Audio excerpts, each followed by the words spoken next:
Hey-ho, Tudor-minded people. I'm Gage. I'm Jessica. We're Tudor Time Machine, and this is episode 14 of our podcast. Thank you for joining us. Leave us a comment on our Tudor Time Machine Facebook page. We really love hearing from all our listeners. If you're new here, it's best to start at episode 1. This is a story project, and it does go in order. There are so many historical characters to meet, and we've had such a great time researching it and working on it and bringing it to you. At this point in our story, we're following Constance as she embarks on a dangerous mission for Guzman de Silva, the Spanish ambassador. After the reading, we'll have some fun discussing the history beyond our tale and making connections between then and now. Read on, Jessie. Chapter 14. The River Thames, in which a Spaniard ferries Constance to a Scot. Constance's Spanish companion took her hand. The clandestine nature of the whole event was intoxicating as he assisted her down to the water and into a waiting barge. They perched side by side while the waterman set off without a sound. The river was as quiet. It was bitterly cold, but it made Constance feel strong. She would rise to the occasion and help the poor soul receive the holy bread. She would not be a person of indifference and apprehension. She was a stoner and would face this new illegality with pride. By the light of the boat's lantern, Constance made out the great shadow of the Tower of London. Her confidence cooled. Hell hosted fewer of the damned than that place. Whomever she was taking the holy bread to must be imprisoned just beyond it, in a house, such as Bedford House, only with a guard or two outside. That would not be so terrible. Her Spaniard began to move and talk to the oarsman, and the boat veered toward Traitor's Gate. Her mouth became dry. She smacked her lips, but no moisture wet them. She tried to find comfort in the image of Guzman, who had risked so much to bring the relic of the Virgin Mary to England, and who held Mass in spite of the Queen. She thought of her own father pitching Sir Thomas More's severed head off London Bridge, and Isabel Stoner catching it. She thought of Lady Isabel trying to save More's ring, and Thomas Wyatt, who disregarded his sister's warnings to destroy it. What she was being asked to do was easy in comparison. Easy. Lofty people far above her, the bishop himself had arranged the enterprise. She was doing as they bid. It was nothing to do with her. The boat glided through the gate. A stout man stood on the wall, ready to hand her out of the boat. The Spaniard turned to her, holding the berths that held the host. How she wanted to remain seated on this barge in the icy night. The Spaniard touched his hand to his chest in a gesture of courage. She did what she must. She took the package and clambered off the barge. Fear makes you so cloddish, she thought. She slid along the wall behind her guide, remembering doing this sort of thing with Mary in Nazareth, and focusing on this obtrusive man with his wide-legged chicken gait, she made her way. They stayed low across the green and arrived at a half-sized door. Her guide pried it open, and she shimmied in. He had a tiny candle to light the way. Her feet mounted the winding stair with cat-like silence. She praised her feet. Another small door was before her. Was this the sort of occasion when one knocked? And might she call, "Oh, noble prisoner, may I come in?" She could not simply push it open and surprise the noble. The guide was retreating without a word as to her next step. Summoning her courage, she took off her gloves, scratched the door a few times, and then gave it a push. The unsmiling Lady Knight stood holding a taper, and the raisin-wrinkled Mistress Coulson a prayer book. Behind them was a square pudge of a woman. "My Lady Countess!" Constance curtsied low, recognizing all of the women as friends of Aunt Stoner's. Never had she imagined that it would be to a person of the Countess of Lennox's importance that she would be sent. This lady was the daughter of Margaret Tudor, niece to old King Henry himself, a cousin to the Queen. She was the most powerful Catholic left in England. Her son, Lord Darnley, was recently married to Queen Mary of Scotland. Jesu! Constance's hands shook a little as she held out the burse. "My lady, I have brought you the blessed host." The Countess of Lennox grabbed the box. "Little Constance Stoner, you are nearly a woman." Constance considered she had crossed that bar. As she was risking her life, she need not be insulted. "Are you well, my Lady Countess?" "What a foolish question." "Oh, forgive me, madam." "How can I be well, imprisoned away from my husband and sons? They will not allow me visitors or letters. It is cruel for a mother." "I have heard Lord Darnley is hearty and pleased with his new bride, the Queen Mary," Constance placated. "He would be happier if his lady wife would do as she should, and crown him King of Scotland." The Countess turned on her heel and went off with Mistress Coulson. Lady Knight instructed Constance to wait, and followed the Countess, taking the sole light. Constance's only comfort was the anonymity given by such a pitch if a guard were to come. She did not like the Countess. Her temper was not a result of being imprisoned. On visits to Stoner House she had always been abrupt and imperious. But, Constance had to admit, the Countess was to be admired for holding on to her faith so unequivocally. It was not right for a noblewoman, a Tudor, to be in the Tower with few attendants, banished from the world outside. Some imprisoned here lived in comfort. Constance had once heard about an earl who expanded his chamber and made a place for bowls. The Countess of Lennox was not so fortunate. Was this lady such a threat? She would have hard work taking the throne from Elizabeth Regina, even though her claim was strong. But then she had encouraged a marriage between her son and the Queen of Scotland without Elizabeth's permission.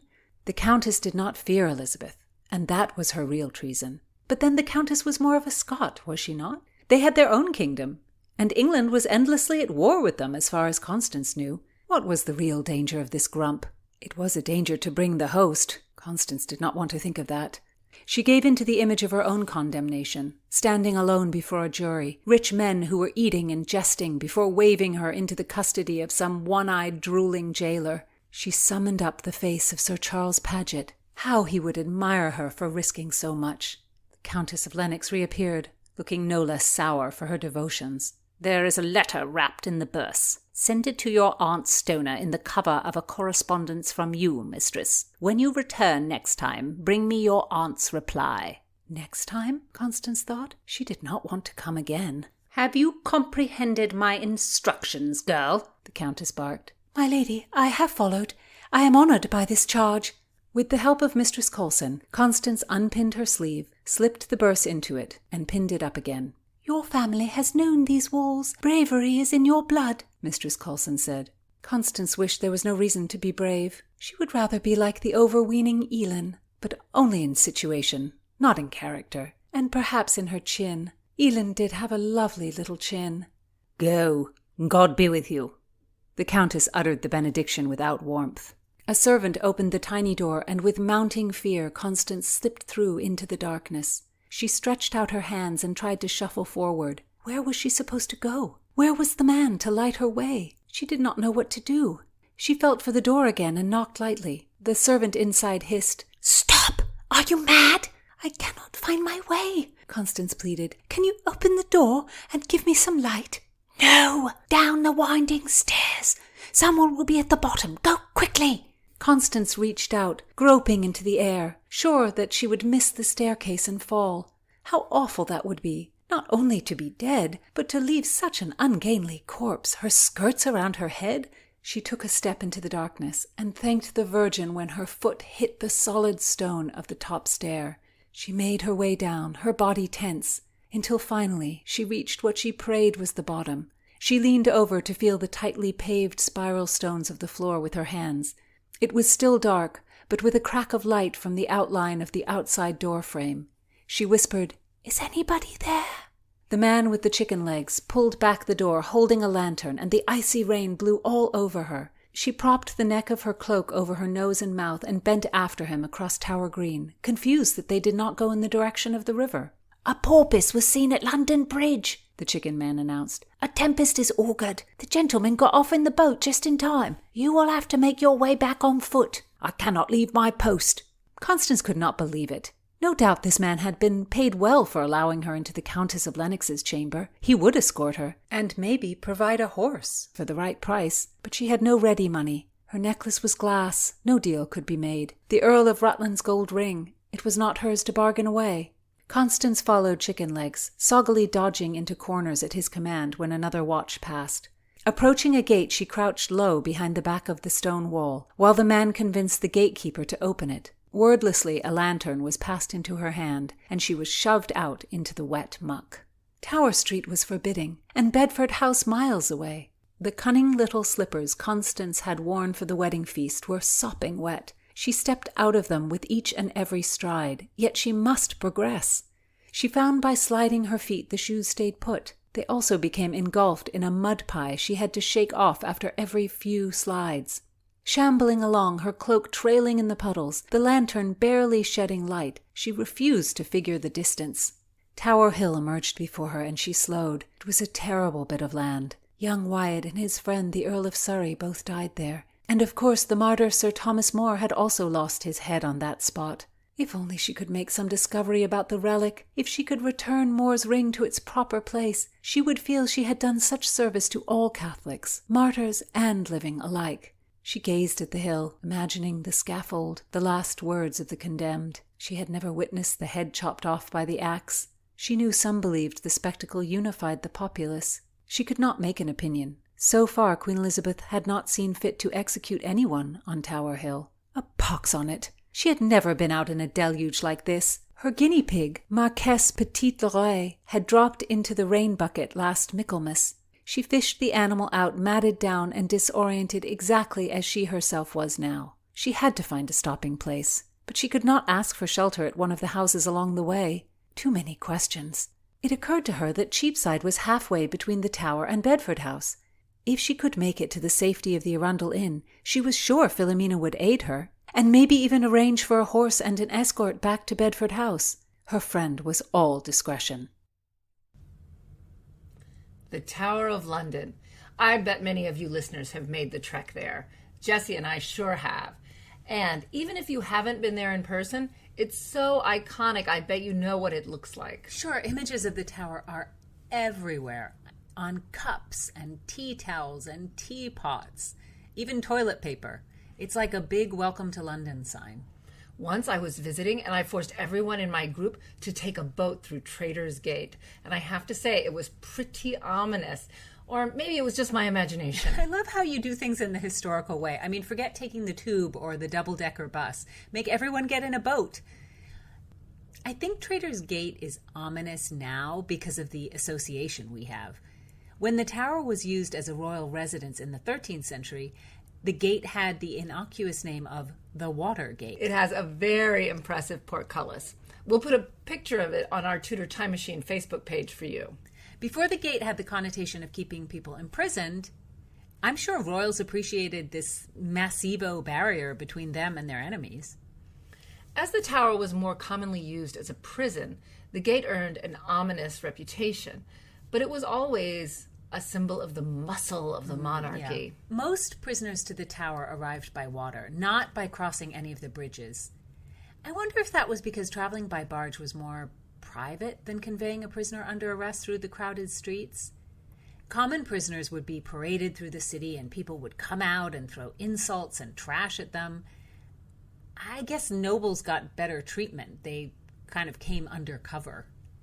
I don't know. The monarch wasn't worried about the nobleman's privacy.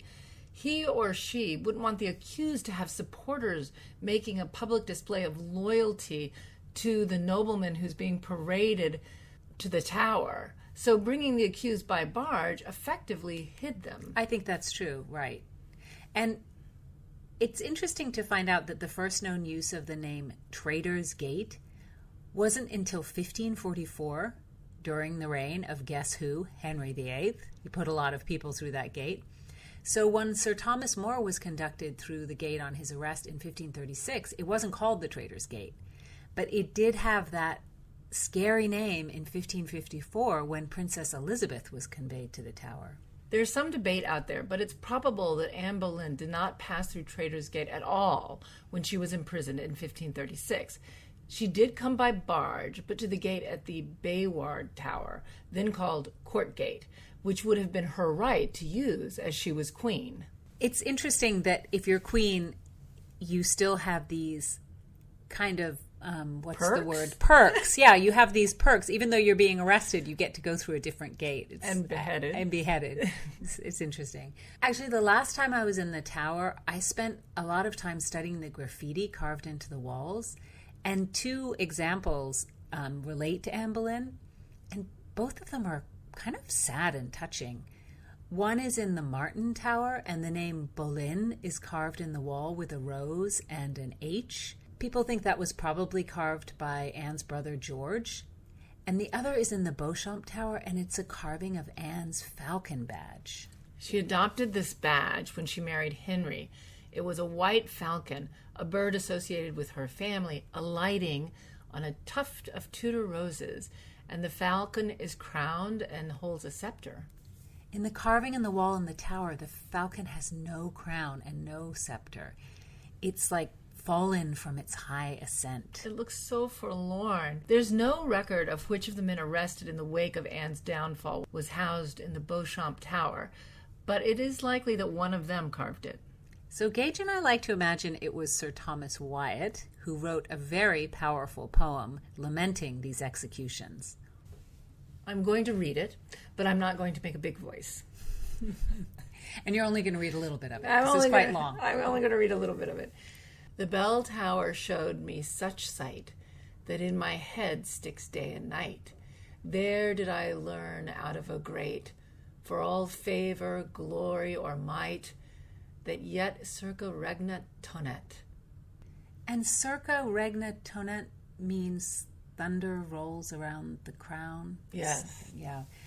It's one of those things where we hear about something historically so often, we become sort of numb to it, and to actually how horrific it must have been for the people looking on and seeing these 5 men executed and Anne executed. And this poem really brings a very human, immediate response to that. And I think it's really valuable to read these kind of things when we're thinking about history, because they show us the emotion of what the people felt at the time. The Anne graffiti is touching, but there are many people who left a memento of themselves or someone else on those walls. There's also the name Jane carved into the Beauchamp Tower, which is where Lady Jane Grey's husband, Guilford Dudley, was held. And they were both so young. Many, and I'm using my finger quotes, infamous 16th century historical figures were held at the tower. And it's easy to forget that they were just human beings facing their own deaths. Looking at the graffiti, it strikes you that these were real people in those rooms, real people who were terrified and trying to comfort themselves. That's how we think of the tower now, certainly as a place heavily associated with death. But it actually wasn't only a prison. It was originally conceived as a royal residence. And the White Tower was built first, and then it was expanded through the centuries. The whole complex was begun by William the Conqueror in 1066. Ooh, 1066. Yes, one of the most famous dates. And it was used as a royal residence and a prison from 1100 all the way to the 20th century. The last state prisoner to be held there was Rudolf Hess, deputy leader of the Nazi Party. And the last execution was also a Nazi, the German spy Joseph Jacobs. Apparently, the tower's first prisoner in 1100, one Ranulph Flambert, escaped by climbing out of the White Tower on a rope smuggled to him in a wine casket. I guess they improved security after that breakout. It became known as an impenetrable fortress. Though it was used to house prisoners of a certain rank, very few people were actually executed within the compound. The Queen, Anne Boleyn, Catherine Howard, and Lady Jane Grey were executed within the tower. Their rank, again, this was a perk they got, meant that their executions were private and not witnessed by a crowd. Personally, by the time I got to an execution, I'm not sure if I would care if it was a crowd or just one person. But most executions were public affairs, and they would have been held on Tower Hill, where spectators could gather. The tower was only for the most important prisoners. Fleet Street Prison and Tyburn were for commoners. These places were crowded, ridden with disease and horrible conditions. There were strong protocols about how the nobility must be treated, even if they were going to be executed. I always think of that scene in the movie Elizabeth when Kate Blanchett, who was brilliant, let's just say that, gets locked in the tower in a dark, dank cell. I mean, of course, a princess would never have been subjected to that type of treatment. She would have had a suite of rooms, appropriately furnished, and she would have had attendants. In the tower, the nobles' living situation was not so different than on the outside. Except that you were under threat of death and you couldn't leave, which could probably get you down, even if you had nice hangings on the walls. True. But the rooms at the tower were modified to accommodate the nobles in some luxury. Who do you think paid for that? That's a really good question. I think the crown provided basics, but I'm guessing the prisoner had to cover extras. I mean, in common prisons, the inmate had to pay for everything, food, a place to sleep. There was little or no prison regulation, and selling privileges was a way for prison staff to make money. So our Countess of Lennox wouldn't be in a cell. She would be in rooms outfitted for someone of her rank.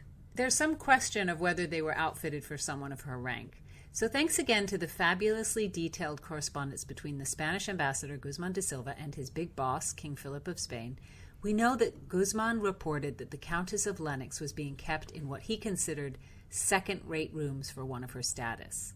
King Philip was concerned with her health and welfare, and that she wasn't being respected by having the proper rooms. And we also know that Philip requested Guzman arrange for someone to sneak the host into the tower so the Countess could receive Catholic communion. We don't really know who brought the sacrament, but we chose Constance for this dangerous chore. Absolutely. It's where history meets imagination. That's so fun. So the host is the communion wafer used in the Christian ritual of commemorating the Lord's Supper. One of the main differences between the Catholic and Protestant beliefs is this question of transubstantiation. As far as I understand it, and I am no religious expert, transubstantiation is the transformation of the bread and wine into the body and blood of Jesus. In the Catholic belief, the bread and wine actually transform into the physical body of Jesus, and the wine becomes his actual blood after the host is blessed by the priest. And in the Protestant tradition, the wine and the bread are a commemoration of the body and blood. This doesn't sound like a distinction worth killing each other over, but people definitely did. Sure, for hundreds of years. King Philip, the Bishop Guzman de Silva, the Countess of Lennox, and Constance would have thought that to be denied the host, blessed by a Catholic priest, put your immortal soul in danger. Yes, it's very serious for them.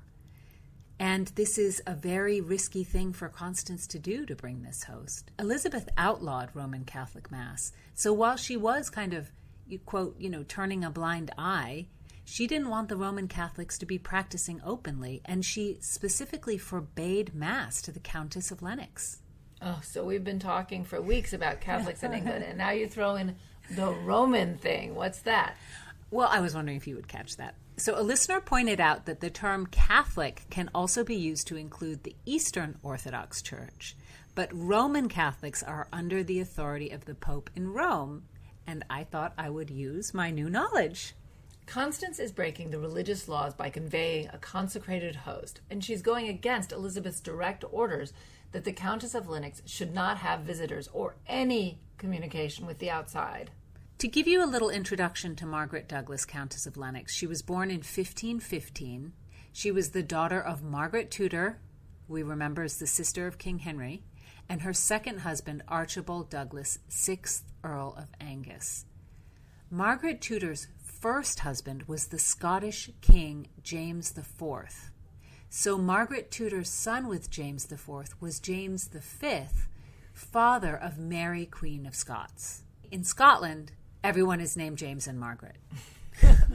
So when Margaret Douglas, Countess of Lennox, was born, she was, as Henry VIII's niece, the first in line to the English throne, because at that time Henry had not had any living children with Catherine of Aragon. But in 1516, Mary Tudor was born, so Margaret Douglas fell into second place, but she was still incredibly important. And Margaret Douglas's claim to the throne comes up throughout her life, obviously. And her importance went back and forth. After the death of Anne Boleyn, Henry declared his daughters Mary and Elizabeth illegitimate. So at that time, Margaret Douglas was back in the line of succession after Prince Edward.